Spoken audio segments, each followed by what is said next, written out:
Hello! How do you do? Apparently, the Beer Whisperer is a little buzzed because I thought I hit record. I popped up and talking, and I popped a beer, and I poured it, and I wasn't recording. So, take two! Yeah, you're just gonna have to take my word for it that the Beer Whisperer isn't pulling your leg, and I just poured this lovely beer into this glass. I went on a whole big speech. Apparently, that wasn't meant for you all to hear it anyway, so screw it. Let's just get to the damn beer. What do you say? Fuck a duck. Horny Goat Watermelon Wheat, 5.6%, 19 IBUs. You asked and we listened. We're showing our melons. Melons, I like melons. I digress. Motorboat! The backbone of this brew is heavy on the wheat with just a touch of Vienna malt. Maybe it was why slightly darker than most wheats. We add a real watermelon to our tanks during fermentation, leaving fruity essence on the back end. German hops balance the fruit perfectly in this wheat ale. Slightly dry, refreshing finish. Okay, here we go. Yeah, you do get a little watermelon. A lot of wheat on the nose.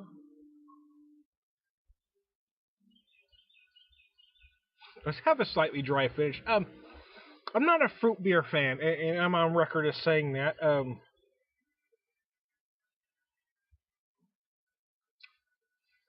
And I'm different than most. Folks that love fruit beers love heavy fruit in their beers. The fruit beers that I like are the ones that just use it to accent the beer slightly. That's really what I get here. I think the people that aren't going to like this beer aren't going to like it because they're not getting watermelon, because it does say watermelon. You don't get a lot of watermelon from this. It is there slightly. It just accents it, which is probably why I do like it, because it's not heavy on the watermelon. But when you do throw a fruit name, blueberry, watermelon, out in a beer like that, raspberry, whatever, there are a lot of people that are going to want that fruit to be front and center. I am not that guy. That's probably why I like this. But I can see why folks will be disappointed in it because it's not heavy watermelon.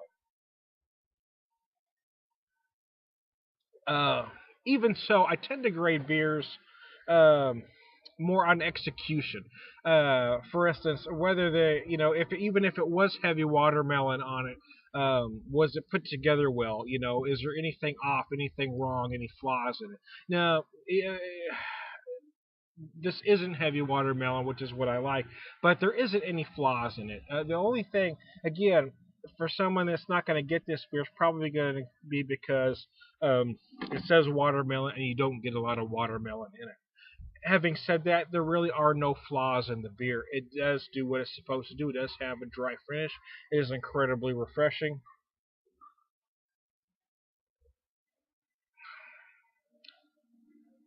The downside is that if it wasn't labeled watermelon, I'm not sure if that's the flavor that I would get from this. You know what I mean? I mean, it tastes fine. It is incredibly refreshing. Incredibly refreshing, actually. I'm liking it more than I thought I was going to. But if someone just poured this in a glass and handed it to me, I don't know if I'd be able to pick out watermelon. So that could be, I'm not going to say that's a flaw, but that could be why some folks aren't going to get it.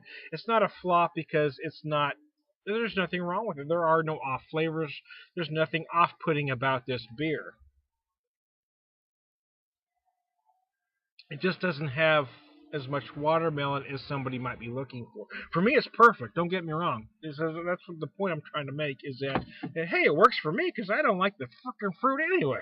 But there are some that aren't going to be put off by that.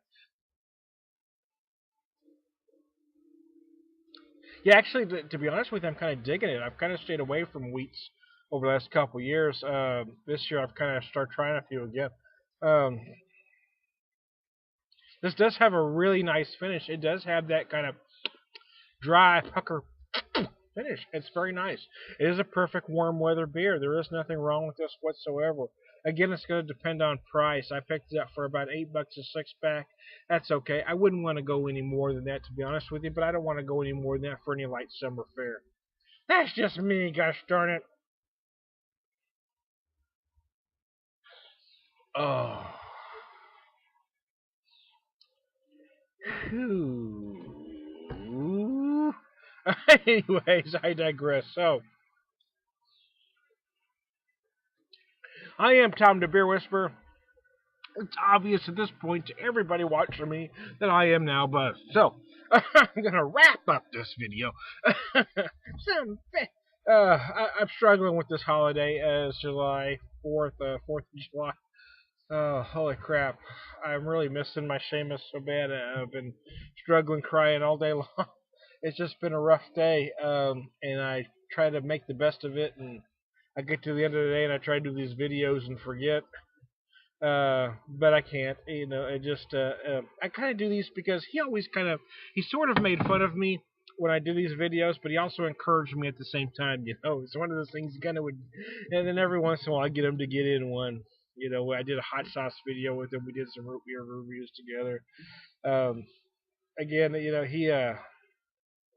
4th of July wasn't a big holiday for him up until about 3 years ago. The last 3 years previous to this year, he really got into it, and it was a lot of fun, and I don't know if I'll ever be able to enjoy one again at this point, but I'm just trying to hang in there. I miss you, buddy. I really do.